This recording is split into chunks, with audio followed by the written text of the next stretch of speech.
Hey chat, since a new Mario and Luigi game was announced and I have no other social media I can use to talk about my goofy interests, I decided to make a whole video just talking about the Mario RPGs. Also, the production quality of this video is so extremely high that the background footage is me struggling at surviving Don't Starve, and I haven't bought proper TTS, so I'm using the Google Translate. 1. Any gays, so let's start off chronologically with Super Mario RPG. This is gonna be brief because I honestly never played it and barely know anything about it. But it has that one puppet dude called Gino who everyone wants in Smash Bros, so yeah. Next, while we're on the topic of games I know very little about, let's talk about Mario and Rabbids. TBH, the existence of this game series is so funny to me, like out of all things Mario could have crossovers with its Rabbids, that weird TV show from Nickelodeon, and also Sonic, but only at sport events. So yeah, this is less like an RPG and more like Fire Emblem I guess, but still. Any gays, from what I remember the game would be fun if only I had put a sliver of thought into it when I played it. Next up is the crown jewel of this entire branch of Mario games, Mario and Luigi, my beloved.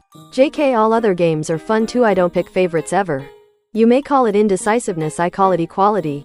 So yeah, first on we have Superstar Saga, which is the origin of Luigi saying thunder and a country consisting entirely of beans and everything important being named after laughter. It also later got a remake with a bonus game about Goombas causing amnesia. 10 out of 10 would cause Bowser to suffer a traumatic brain injury again. Next is Partners in Time, the first thing to ever feature annoying time travel plotlines and continuous time loops. Also the origin of every goddamn Mario Kart 8 baby character, so that's fun. I never actually played this one, but I remember there being like 11 completely ridiculous and over-dramatic plot twist, one of which features amnesiac nerd emoji Toad and Camera Koopa hashtag gaslight gatekeep girl boss. At one point she disguised herself as an alien and shoots bitches, oh my god, 27 out of 10, I'm cackling. Talking about cackling, the next game's main antagonist is that one bean dude from the first game. Honestly, getting to play as Bowser and punch people to death is so refreshing. Level Mario Maker 2. The first game to feature giant battles too. Also, am I on drugs, or did this game feature a Bowser getting catfished by Starlo plot? And at the end he ends up being so done that he becomes the next two games' central antagonist. Actually wait, the way Bowser was kinda harmless in the first two games and then lost, it reminds me of Chloe's ruined redemption from Miraculous, oh my god.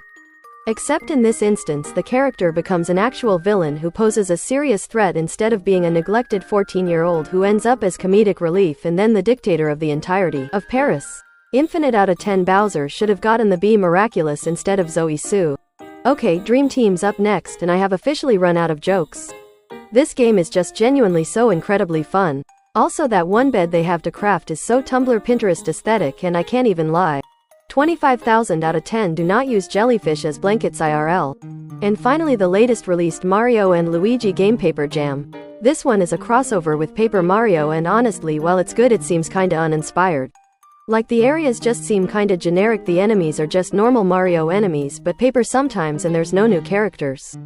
Which would be fine if these games develop older characters, but I think it's pretty obvious that multiple game arcs and character development isn't really something Mario games do, at least not most modern ones, which is fine since they just aim to be easy fun.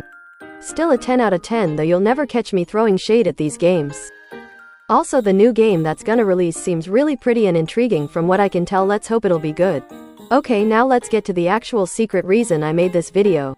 Yeah, that's right, it was about the new game at first, but by now I'm absolutely furious. So let's talk about the Paper Mario series. I don't even know where to start with these games.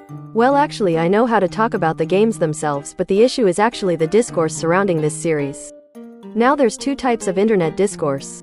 There's the one that is painful because it contains extremely complicated themes and questions which people just can't handle tactfully, and then there's discourse which is painful because the answer is so obvious yet everyone keeps fighting anyways.